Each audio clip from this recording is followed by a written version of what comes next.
Moves and counter moves by Mikel Arteta and Pep Guardiola. And look, in my opinion, Arsenal's 1-0 victory over Manchester City in the Premier League yesterday was the highest standard of football we've seen from two sides in a game this season. And look, I'm going to talk about, in this tactical analysis, about Pep Guardiola's altered in possession structures, Arsenal's out of possession ascendancy once again, and why Arteta's setup yesterday is essentially a blueprint for defeating a still imperious Manchester City side, and one that was devised in the summer transfer window.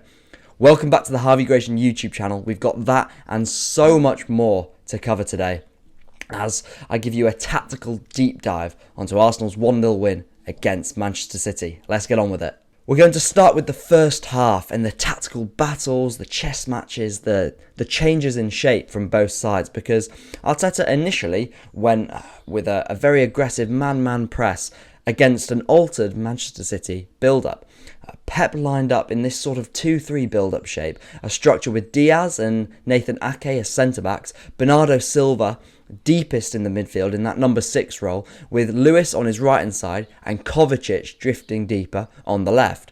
And look, this concentrated midfield 3 for Manchester City of undoubted technical quality looked to compensate for the miss of Rodri, and also it allowed Gvardiol and Walker to provide the width high and wide in possession.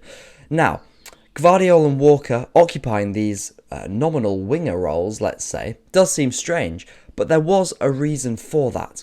Because by crowding the deep midfield, certainly, Pep Guardiola wanted to prioritise control of the ball for his Manchester City team early on. He wanted to suck Arteta's man-man press in and expose the space in between the lines, playing long to Haaland, with Foden and Alvarez then gobbling up the second balls. And this is a mode of attack that worked so well for City against Arsenal last April in their 4-1 drubbing of the Gunners at the Etihad. But Gabriel and Saliba in particular were especially good in the duel, and as Arsenal have been all season, transitionary duels were won and dominated, and the ball seems to always end up just being recycled. And this was a large reason why City had the fewest shots that they've had under Pep Guardiola in the Premier League. Early on though, especially in the first 15 minutes, City did have a bit of joy against Arteta's man-man press though, with that overload in the build-up. But Arteta and Arsenal reacted, and out of possession, they were fantastic once again, mixing very cleverly between their man-man press and also a deeper block, because that hybrid 4-4-2, 4-1-4-1 shape out of possession again was used to a top extent by Arsenal. Rice sat on Bernardo Silva and of course was allowed to do this greater marking role because of his higher set point in that left-hand side of number 8.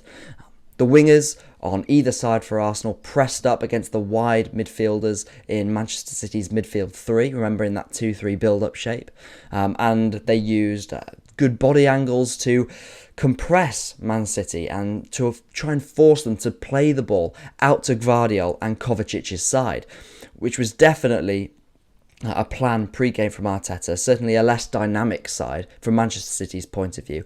And although this was risky because White also man-marked Foden in Arsenal's deeper block, and this at times allowed Gvardiol to be free on the overlap, this was something that Arteta was fine with sacrificing because it completely negates Manchester City's between the lines play, certainly, like I said, with Kovacic more static and Foden marked. And sort of that space that Foden loves to get on the half turn in was really policed very well across the entire 90 for Arsenal. And it was very similar, Gvardiol receiving the ball in space, in how Akanji did the same in the Community Shield final against Arsenal. And like I said, Arsenal switched between their more passive shape really, really well, with that Jorginho and Rice double pivot. Absolutely terrific, the way the pair worked together and marshal space in a very compact shape as always. I think if you combine Jorginho's awareness of space and how good he's always been off the ball in tight, well-marshalled areas, with Rice's sort of springiness in defending the half space and the pockets, City found it very, very difficult to gain central access. And this is reflected, of course, in their pass network. There was a distinct lack of verticality with Haaland, I think, when they did decide to go long, and mix in playing out from the back with that get-out ball that so many teams, including Arsenal, utilise now. He struggled to pin and play off the centre-backs, and Foden was often forced to drift even deeper to receive the ball. And of course, Arsenal in that more passive shape didn't get sucked in as they were for Cole Palmer's goal in the Community Shield, because there was a lot at times of central holding of the ball for Manchester City, but without the same effects on the field tilt, because Arsenal's shape out of possession proved too compact. And the question for Arsenal has always been, for me, how they use the ball when they turn it over. A problem I've been very outspoken about this season in particular. And although they certainly didn't have the optimal setup to be dangerous on the break, as I will get onto, Arsenal possess still immense quality despite not having everyone available. And we're still very balanced as a side, and that's very important, very balanced as a side going forward. And something that I've hinted at in previous videos, but I think I have the chance to say now, it also means that even without someone like Jurrien Timber, Arsenal are not as dependent on Zinchenko inverting from fullback into midfield when Rice is in that left 8 as a secondary controller alongside the 6, whether that's Jorginho or Partey. And this yesterday gave Arsenal the closest dynamic they've ever had to a Xhaka-Partey dynamic, with Jorginho in the 6, Partey later on, and then Rice in that left interior role.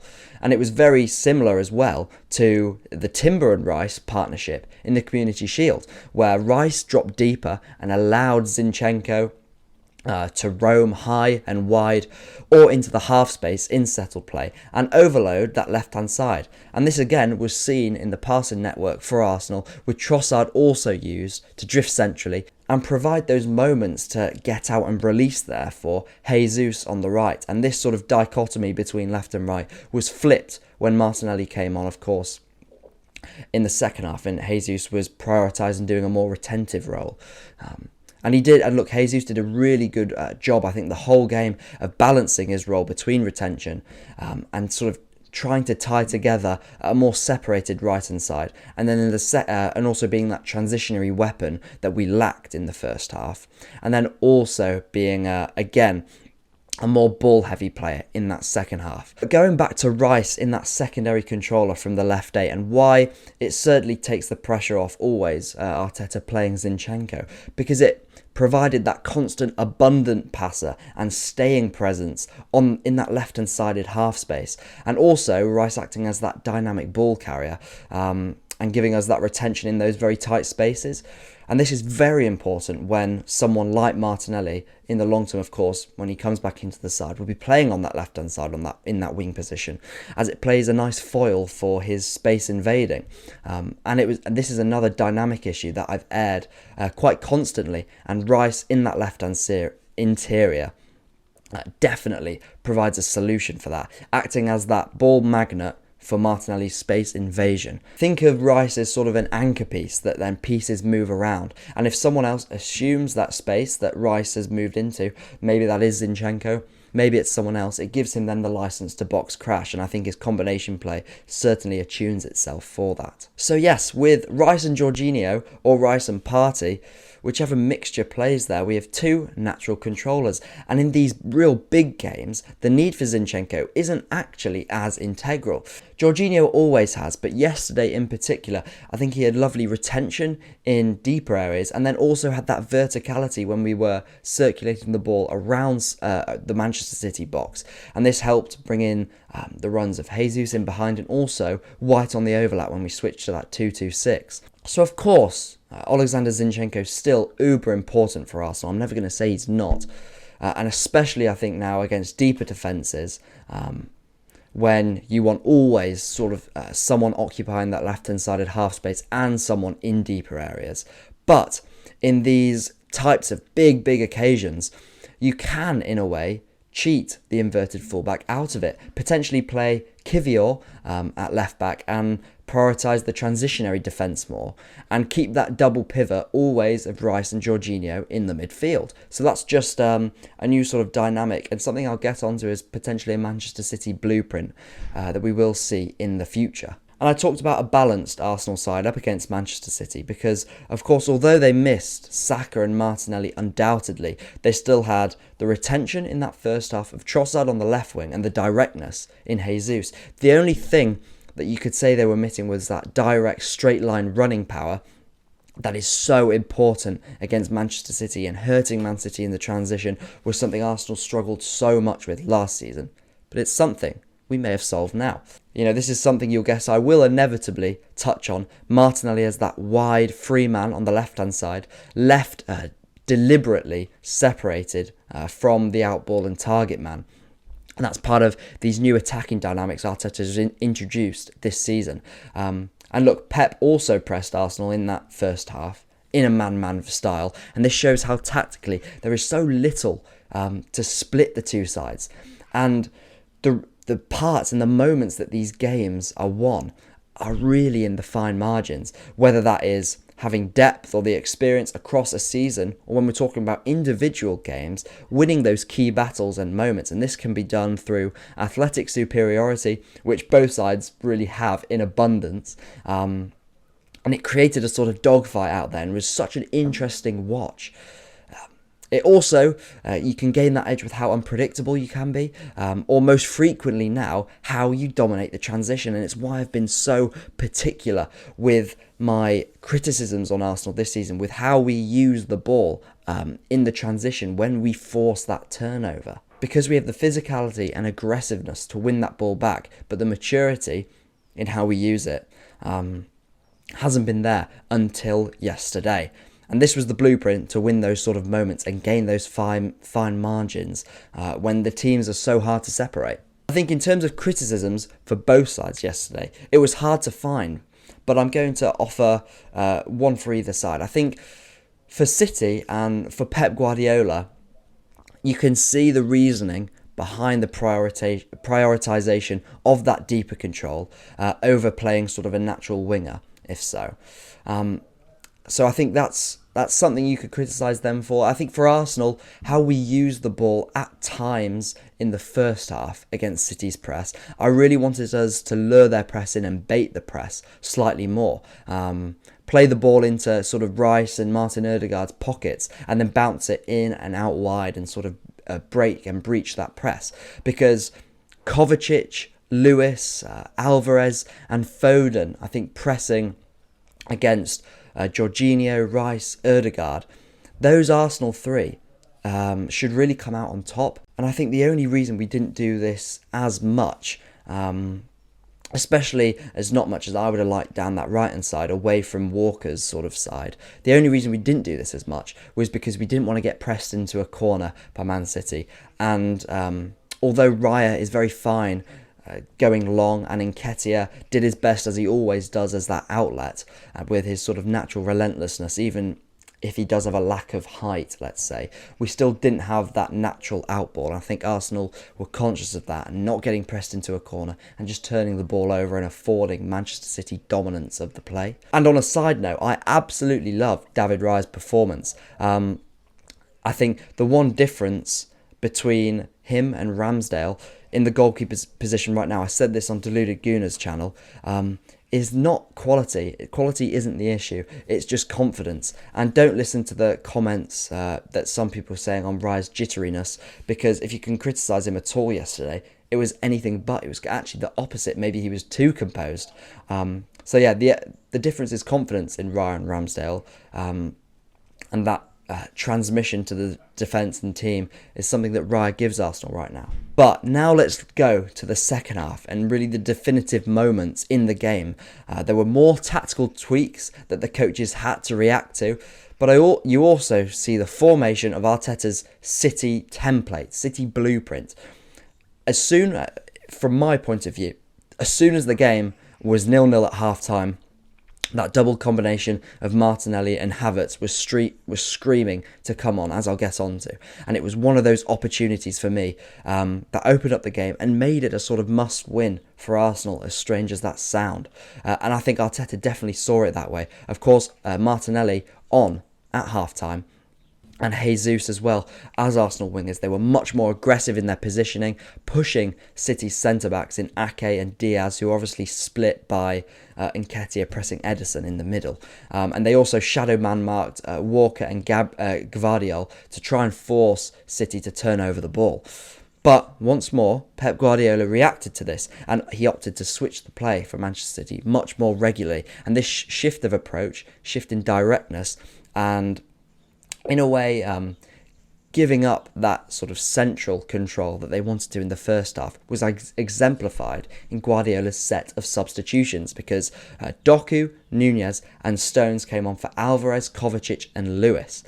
Doku, of course, suddenly became that wide 1v1 threat, and the ability to play on either side was reacted to by Mikel from Tomiyasu.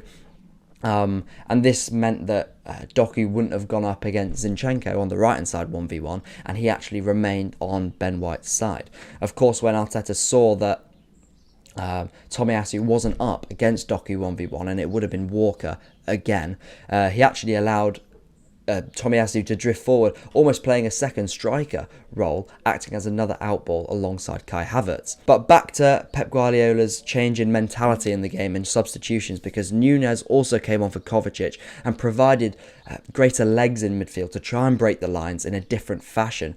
I think Kovacic yesterday often struggled with the pace of the game. I'm not going to get onto the red card, although I was fuming with the decisions at the time.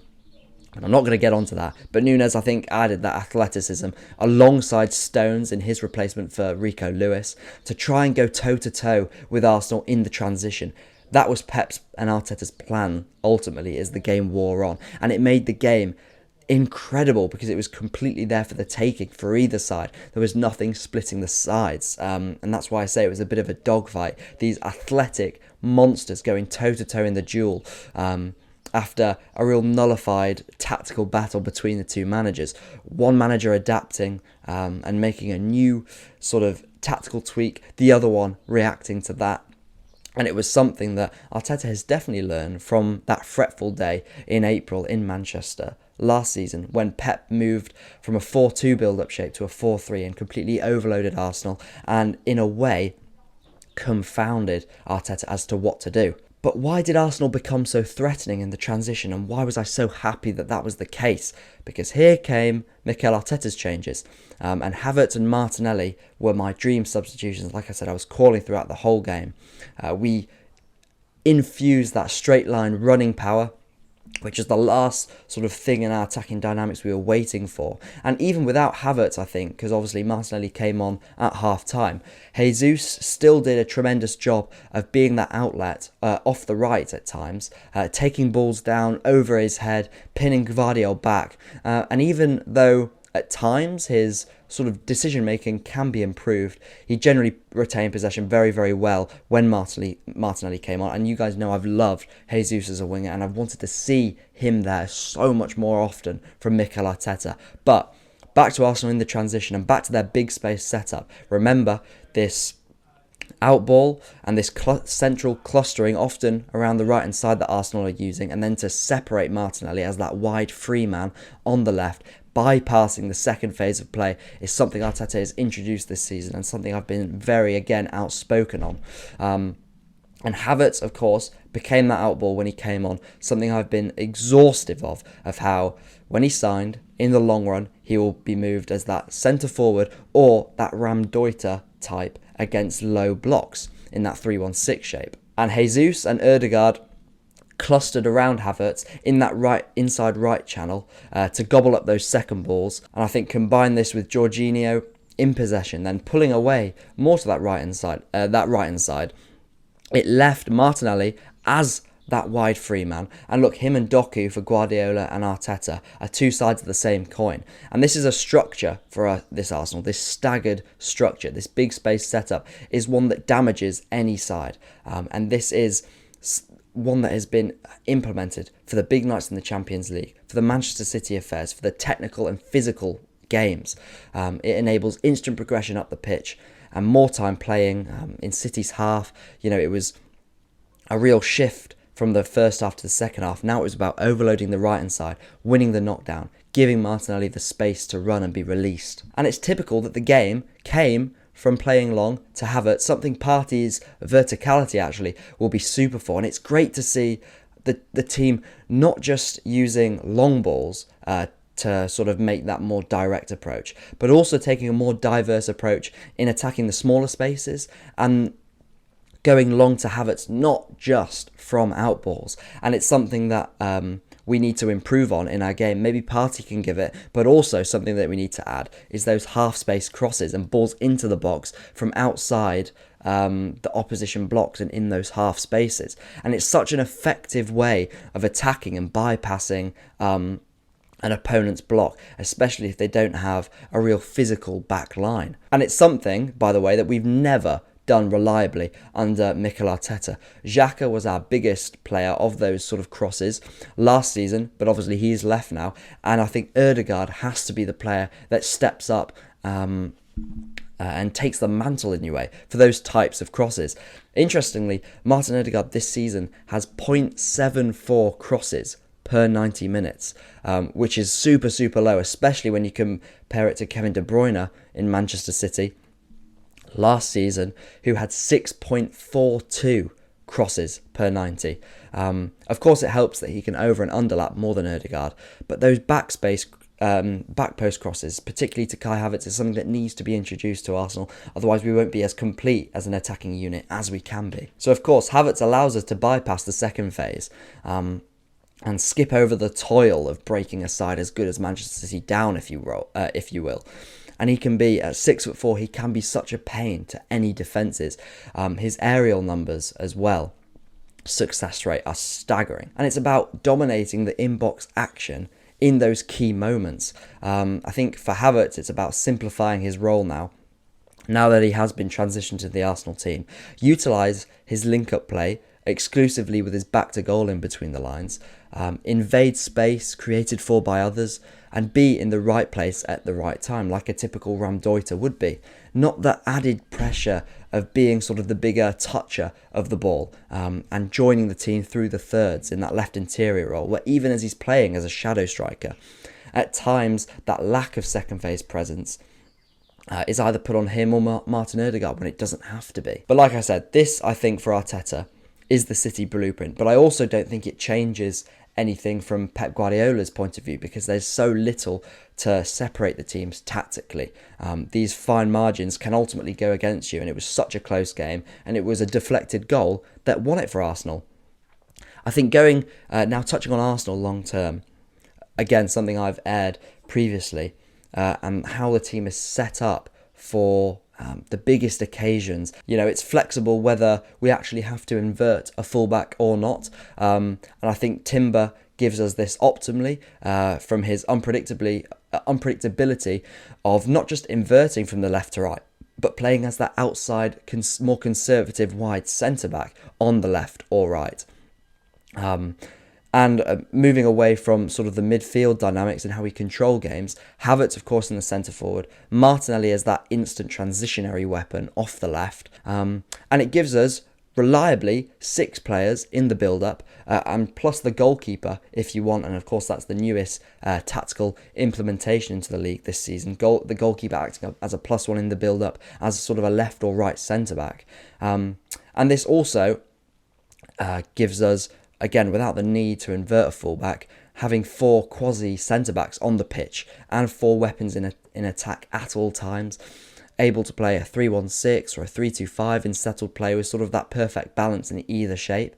And it's why I've been telling you, and you guys will know, telling you to hold off in judging Havertz as a left interior. He can play that shadow striker role, of course, against deeper blocks. But as I've said, without Partey and Declan Rice available in these bigger games, with that being the closest Xhaka-Partey dynamic we have, let's see where Havertz plays then. And I think it was a really encouraging little cameo from him in the centre forward, as his best minutes for Arsenal have come so far. But that's the video. I know it was a long one, really in-depth, and I loved making it, and I hope you guys loved watching it, because if you're still watching now, I asked you to like, comment, subscribe. I only asked you right at the end because hopefully that means you've enjoyed the video, taken something from it, if you're still watching by now. But that's all from me. Thank you so much for watching. A great win for Arsenal, but one that will certainly not deter Pep Guardiola's Manchester City. That's all from me. I'll catch you in the next one. See you later.